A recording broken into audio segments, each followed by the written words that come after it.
Having definitely made up my mind, I bought a horse and cart in the market at Irkutsk in the very beginning of spring. I chose the best horse I could and called him Pawnee. The cart had 2 wheels, was strongly made, and fitted out with a double bottom. There I stored various locksmith's gear and other tools which I bought cheap when the work on the bridge had finished and they were being sold off. I still remember that I paid 35 Tsarist rubles for the horse and cart. I also bought guns, ammunition, and such like things, as well as provisions, parted from the farmer at Khamustoch, and I started off on my distant journey. I knew that I was not an educated man and that I did not understand maps, but I also knew what I had to do was go north and keep going north. To this very hour I am touched when I remember that spring day when the snow was still lying on the roads around Krasnoyarsk, where I had arrived by train just when the sun was beginning to show signs of warmth. From that moment was really the beginning of my 30 years wandering in regions I had never before dreamt about. Until this very hour, when I recall that day, I am overwhelmed by the strange feeling that I had then. I remind myself that I had no home. If I managed the journey, all well and good. If not, it did not matter. There was nobody who would mourn for me if I perished, and so everything was a matter of indifference to me. I decided that before getting fixed somewhere as a servant or in some other menial job at so early an age, and with all my health and strength, I would rather start off for some very distant place. I would try and be my own master, and that would be the life for me. And today I think I can say I succeeded. Before me and behind me, there were hundreds and thousands of people who perished during those 30 years. Even in Siberia, on the road along which I went, there were many people who lost their lives as the prey of wolves, bears, and jackals, among the swarms of gnats or in the white toils of the blizzard. But I was lucky. I always escaped. It was luck which must have fallen to my lot when I was born. And when afterwards I began to live among the Eskimos, I realized that I had done the right thing, that I had found my new home for my old age, and that I was living a happier life and a better life than I should have in the places in which I left. Of course, I might have gone to Vladivostok, and from there, by some ship or other, to the Bering Sea, but I was not pressed for time. What I chiefly wanted to do was learn all I could about the unknown places and the life of the people on the way. The very first memory of my journey is scarcely a cheerful one. I remember that when I reached Krasnoyarsk, a transport of political prisoners had just arrived along the river Yenisei. I was just driving along in my cart not far from the enclosure, to which they were making their way, with Cossacks in charge of them. I said to myself, "Let's see what happens to them." I stopped, jumped down from the cart, and pretended to be mending the harness. While doing this, I had a peep to see what the convicts looked like.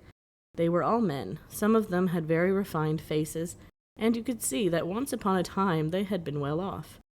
The Cossacks pushed them about so brutally that I was absolutely aghast, and thought to myself, heavens above, to think that men can fall so low as that. Some of the men were crying, while others just stared mournfully in front of them.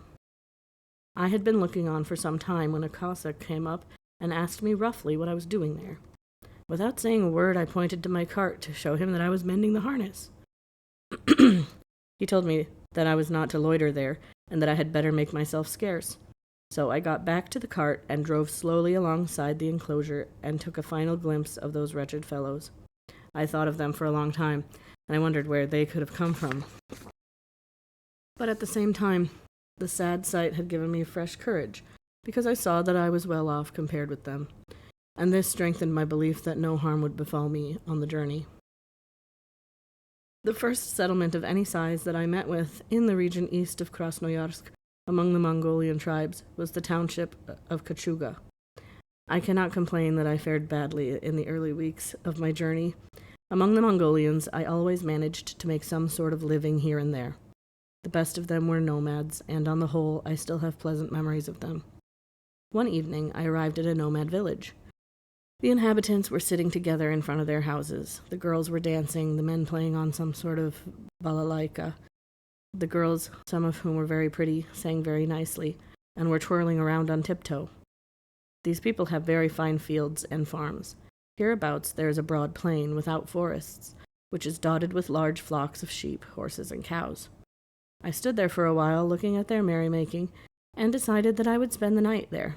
Unfortunately, I could not make myself understood to them at first. But when, about 8 in the evening, I was sitting by my cart, where I used to sleep under the awning, which was stretched tightly over some circular hoops, some of the nomad girls came up to me, peeped into the cart, and said something which I did not understand. Some of them knew a little Russian, so at last I understood that they wanted to stop me from sleeping in the open and join them, because they would find a place where I could spend the night, as it was dangerous to sleep in the open. Wild animals, especially jackals, might come that way, but inside a cottage I should be safe, because the fires were burning all night. I did not feel much inclined to sleep beneath a roof, because I still did not trust these people very much. But when they kept on talking to me, and also told me that Cossacks were stationed in the village, and there was a Russian government official there, I let myself be persuaded and went with them. I left my horse tethered under the eaves of one of the huts and went in. Scarcely was I inside than I regretted it. The place was not at all to my liking, because it smelled so terribly of rancid sweat. A whole family of about 9 people were lying there in one tiny room.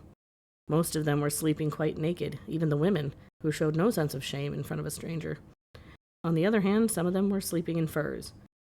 So I made up my mind that I would not sleep here, but that I would make an excuse and get back to my cart. There is nothing like sleeping in the open air. Beneath the air and the open sky, I could breathe. Well, in that stench, I should have been suffocated. It was in that village, too, that for the first time I tasted sour horse's milk. They called it surovar. These good people were very kind to me, and the next morning they gave me a large bowl of surovar for breakfast. I raised it to my lips with mistrust, because the milk was a bluish color. I took a sip, and immediately felt inclined to vomit, because the milk smelt disgustingly of horseflesh. I managed to swallow a mouthful with great effort, smacked my lips, and pretended to be enjoying it. The head of the house was very glad. Then I wandered off a little way, poured the filthy stuff onto the dung heap, and came back and returned thanks. I did not want to distress these people because they were so kind and well-meaning to me. I asked whether there was any chance of buying bread there. They said they did not sell, but they could only give me some. They then presented me with a lump of dark blue bread, which was so hard that I could have loaded a cannon with it and used it as ammunition.